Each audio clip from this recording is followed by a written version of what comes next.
Alright, I'm about to start packing up my room, so I just wanted to take one final video. This is my room for the very last time. I'm gonna miss it so much. So much, so much. This is my desk. My closet, I don't know why, but you should just see my closet. This is it. First year is done.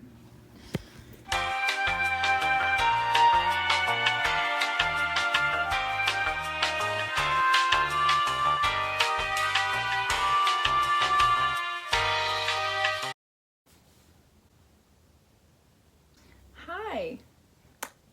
It's been a while. That was embarrassing. Let's not do that again. Okay. So it's been a while since we last talked. As you can see, I am back in my room at home because I moved out of res. I'm very sad, very sad. I have been wanting to make a YouTube video for a very long time, and I have a couple YouTube videos planned, but those are going to take time. One of them is me vlogging, One of them is going to be a reading vlog of me and my boyfriend reading 12 More Rules of Life by Jordan Peterson. I met Jordan Peterson with my boyfriend. Stay tuned for that video because that story is also gonna be in that video. And I want to do a bookshelf tour, except I just ordered 6 new books! And I'm so excited about them! So I'm gonna wait to put them on my bookshelf, then I'll do it. So those 2 things are coming up, but I wanted to make a video anyways, and even though this video kind of didn't come naturally and I really had to sit there and think, I was like, I moved out. I made a video when I moved in. I should make a video when I moved out. So I devised a list of 5 basic things that I learned at my first year at U of T. With that, I encompass on res because that was my experience. So I have my iPad right here. During my move out, I lost my Apple Pencil. So my dad bought me a new one, which, thank you, Tati. I love you. And it's going to be engraved with my Instagram handle for my artist page, which is really cool. You should go follow that if you want. It's Elegant Anatomies on Instagram. Just a couple sketches. I'm not really an artist, but yeah. I have my list of 5 things here, and I'm going to tell you what I learned at my first year at U of T. Yay. Okay, the first one and the biggest one that hit me like a ton of fucking bricks is I don't know everything. Shocker. Wow, I know. Okay, let me explain. Basically, I have been through a lot of trauma in my life. I've been through a lot of trauma in my life, especially in high school, and I had to grow up before I even became a kid. So I grew up very fast, and I've been independent since I was about 9 years old. So, of course, after everything that has happened in my life, and also couple that with my good grades in school and my capability to be on my own basically, I thought I knew everything. I thought I was going into first year, and especially going into res, smooth sailing, I have my shit together. This is gonna be a breeze. The most that's going to be is some pressure because obviously I'm at the most prestigious school in the country. No. No. I thought I knew everything, but I really don't. And my first year at U of T humbled me. Is that the right word? Humbled me. Yeah, I am a lot more humble now. I don't expect to know everything. I don't act like I know everything. I don't move like I know everything. I don't assume that I will know whatever is going on. I kind of just take it day by day and I figure it out as I go on. I ask a lot more questions. I ask for a lot more second opinions. And yeah, I actually really don't know everything, and I'm done pretending I do. Yeah.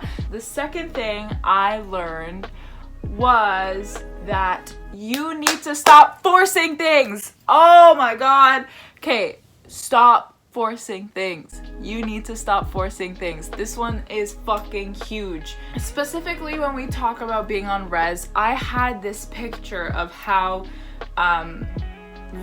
my first year on res was gonna look like. You know, I was like, holy shit, I didn't have many friends in high school, but this time I'm a changed human. I'm gonna make so many friends. I'm gonna go out all the time. Like, I'm gonna be popular. La la la la. Res is gonna be so much fun. I'm gonna study with people. I'm gonna use all the amenities, all the libraries, all the everything to fucking study.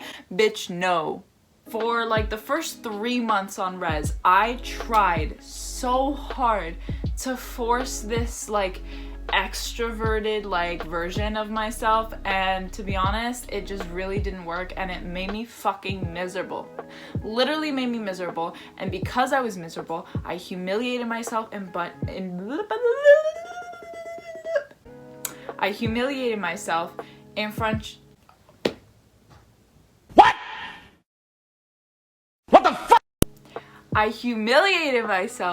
in front of so many people, and that was really embarrassing. So I just learned, like, hello, knock knock, Anna Maria, you are literally introverted, so stop trying to be a partier, because you're literally not.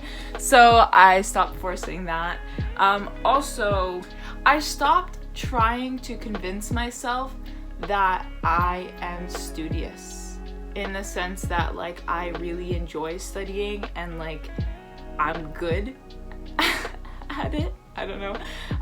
Which brings me to my next point. Okay, I'm just gonna say the point first and then I'm going to explain.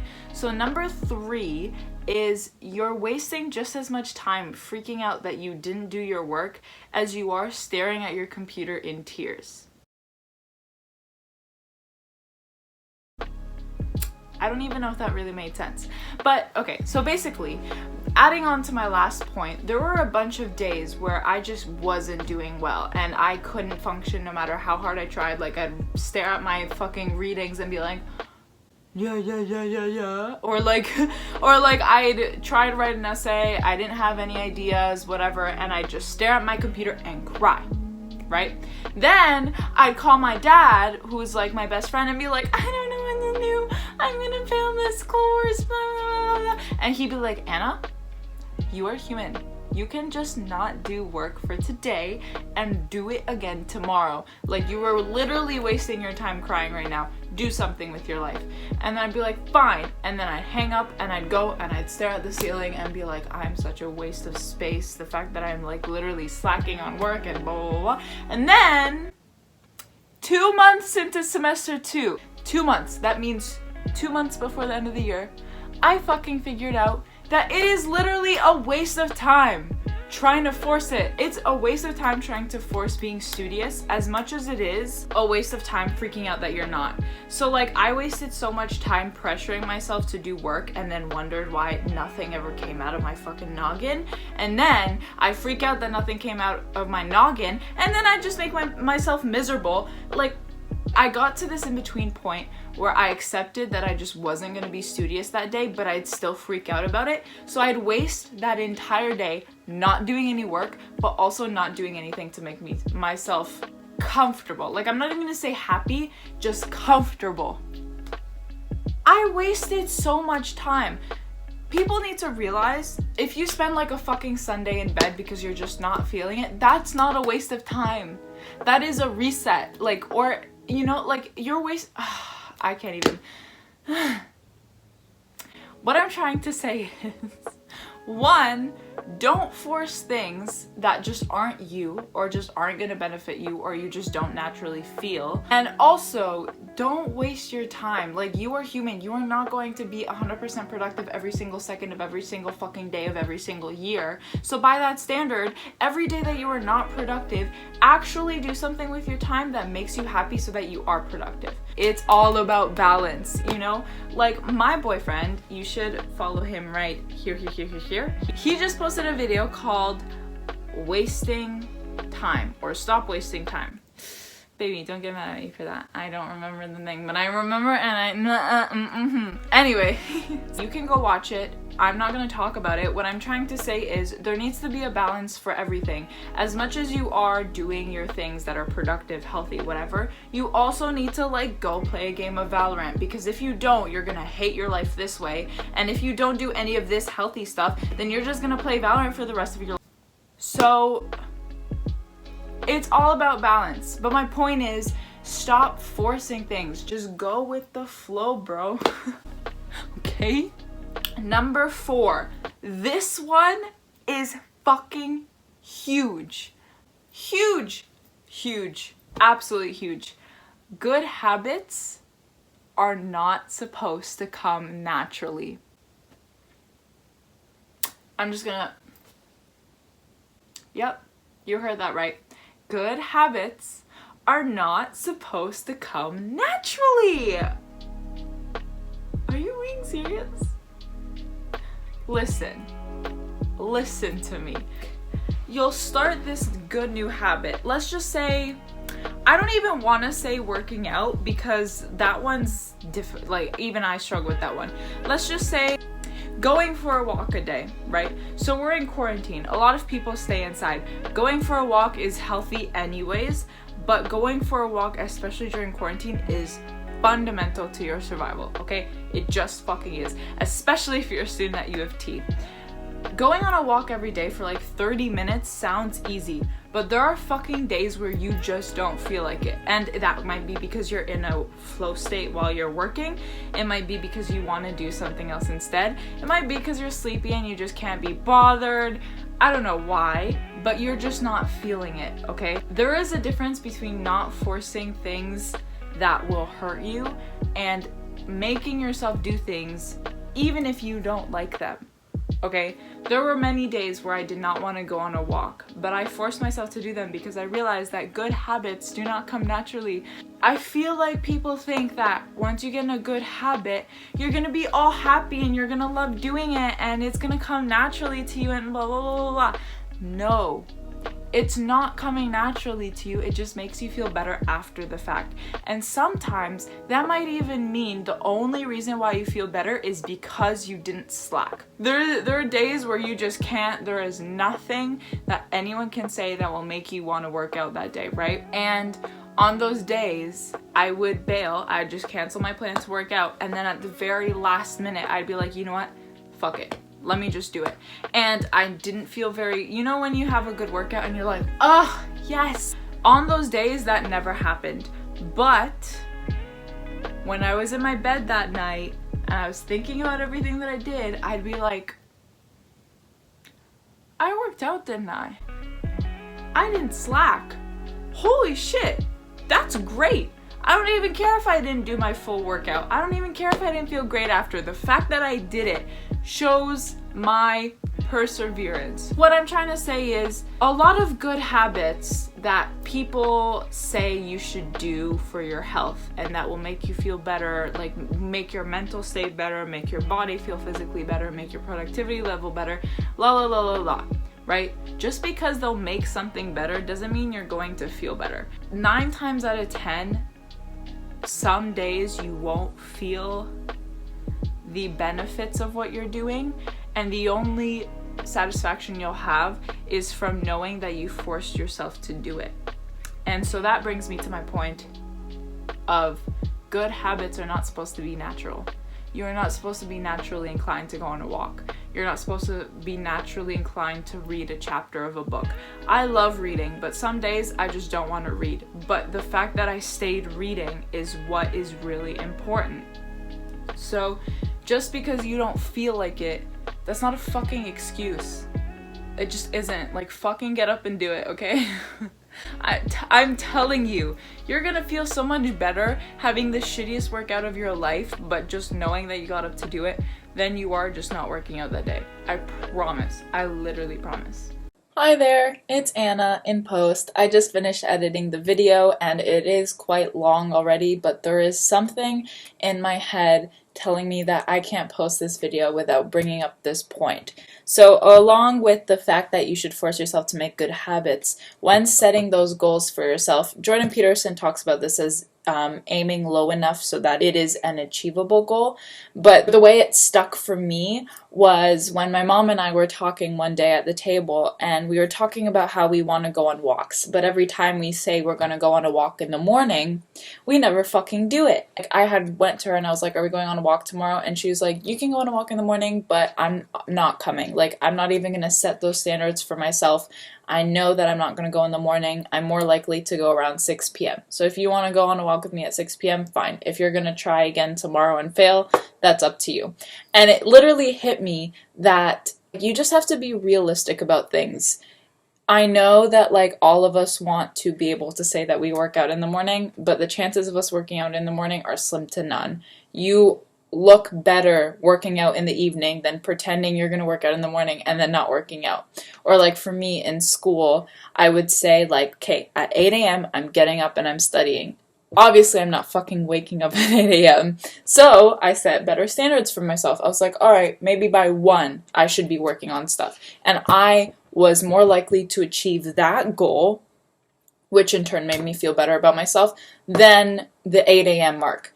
And when I did set those 8 a.m. marks for myself that I never achieved, I would feel shit and it would throw off my whole day. So another big thing is manage your expectations. You will look better and feel better about yourself setting lower expectations than trying to achieve something that you're just never going to achieve. Don't fucking book an appointment for 9 a.m. in the morning if you know you're not going to wake up at 9 a.m. because then you're going to miss your appointment. Just fucking book it for 2 p.m. Be realistic with yourself so that you're not constantly disappointing yourself. And then it won't feel as bad when you have to force yourself to do those good habits. So I just wanted to throw that in there. I'll leave the link for the clip of Jordan Peterson talking about this in his own way in the description below. He talked about it particularly on the Joe Rogan podcast, but it's also in his book, the first one, 12 Rules for Life. The final thing I learned is that stress is actually healthy. So let me explain. So once I got to res, obviously I quit my job in my hometown and I started looking for jobs once I got out there. So I found a job late October and I started in November. I worked for 2.5 weeks before Toronto went back on lockdown for 3 flippin' months. That's right, you heard me, 3 fucking months. And then I found more jobs and I had like 3 interviews lined up when everything opened back up, and then we went on lockdown the next day. I cannot make this up. So I got phone calls on like a Tuesday, and then Wednesday Toronto went back in lockdown. Okay, so suffice to say, for most of the year I did not work, but for the 3 weeks that I did work, in that time frame, those assignments that I did got overall better marks than any other assignments I did this year. And let me tell you, there were days where I was writing essays in my fucking notes app on my phone in the subway, without Wi-Fi, without anything, just fucking writing anything I could down on my breaks, on the way home, on the way to work, all that shit. So I was really fucking busy and really stressed. When I lost that job, I was really like down for like a really long time, and they kept just saying, it's like, you already paid off residence, you already paid off school, you don't need the money right now, relax, things will open back up and you'll find a new job. And I kept telling them, it's not just about the job, it's about the life I was living. Like, yeah, I was significantly more stressed, but I was getting up every morning, I was actually eating healthy, I was going out on walks because I was walking to work, you know? There were social interactions, and the biggest thing is my school was doing great, okay? It was doing great. So it's not about the fact that I lost my job, it's about the fact that my whole life is just shit, basically. And then Michaela Peterson posted a podcast episode with her dad, Jordan Peterson, and Russell Brand. And you know what fucking Jordan Peterson said? He said that he noticed when he was a professor at U of T that the kids who had the most on their plate and worked the most hours always had better marks. The kids who just focused solely on school had worse marks than the kids who were multitasking and constantly stressed. My observation for young people in university was that, for example, the students I had who were studying psychology, who also started working in a lab, and then so were working 12 to 20 hours extra a week, got better grades, not worse. Doing more things. Well, because they had to discipline themselves and they quit wasting time. Yeah. And there's some real utility in shouldering the sort of responsibility that stops you from wasting time. Which leads me to my point, stress is healthy. I work better under pressure. I just do. The entire year I had so much time to do all my fucking assignments, and I could not pick it up for the life of me until the very last second before it was due. And in high school, I thought that I had kicked my procrastination habit, but I didn't. I just had to finish it so that I could go to work, because I was working 2 jobs and going to school full time. Then I got to first year and I didn't work any jobs, and I was like, holy shit, I'm not even a procrastinator. This is gonna be the easiest year ever. I'm just gonna fucking do an assignment when I get it. But every single time I sat in front of the computer, I couldn't fucking think of anything. And then all of a sudden, 2 hours before it was due, something would click in my brain and I'd be like, holy shit, I got it. Which means I worked better under pressure, which is why my grades spiked when I had less time to worry about my essay, you know? It was like, I need to do it now and there is no conversation about it because I have a shift tomorrow, or whatever the case may be. So stress is actually healthy, and I did not think I was ever going to say that, but it's true. It's really fucking true.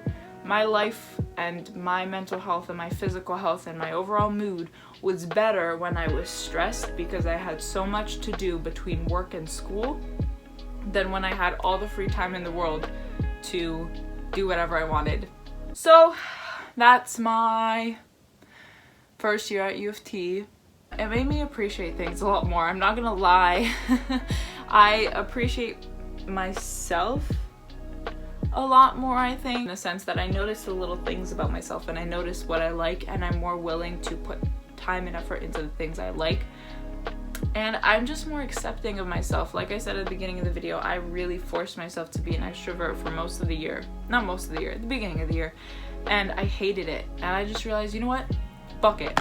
I'm an extrovert. I like fucking reading books and having wine on Saturday night on my own. Is that weird? Maybe. Do I give a shit? Not really. If that's what makes me happy, then fuck. Like, you know? Oh, one more thing I wanted to say. If you don't like what you're studying in university, you are literally gonna hate your life. All your motivation to study goes away after high school, because all through high school you're just thinking about university applications and what school you want to go to and getting accepted and all this shit. And then all of a sudden you're in fucking university and you're like, okay, I'm at the best university in my country, so there's no way it is possible for me to be dumb enough to get kicked out of the school. So I don't have to worry about failing, but also I don't have any motivation to excel, because what the fuck do I get out of it? I graduate? I'm gonna graduate anyway because I'm not dumb enough to fail. So a big thing is, if you don't like what you're studying, you're gonna hate your life and you're never gonna do well. You should know that.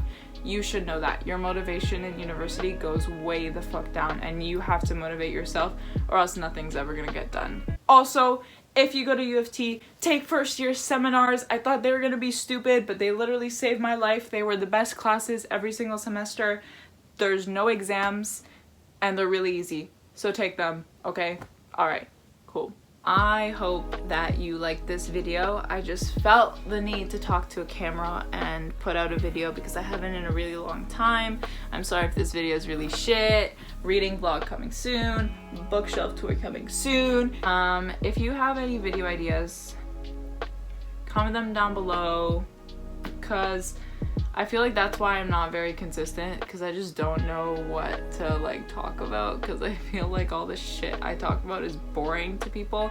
But so yeah. Anyways, thanks for listening. See you next year. Every night it's there for you. It's constant. Unlike these human beings who lie about what it seems to be. You think the earth is where you stand. You're in the palm of someone's hand. And that's why I love the moon, 'cause it's always there for me. Every night about my window. And that's why I love the moon, 'cause it's always there for me.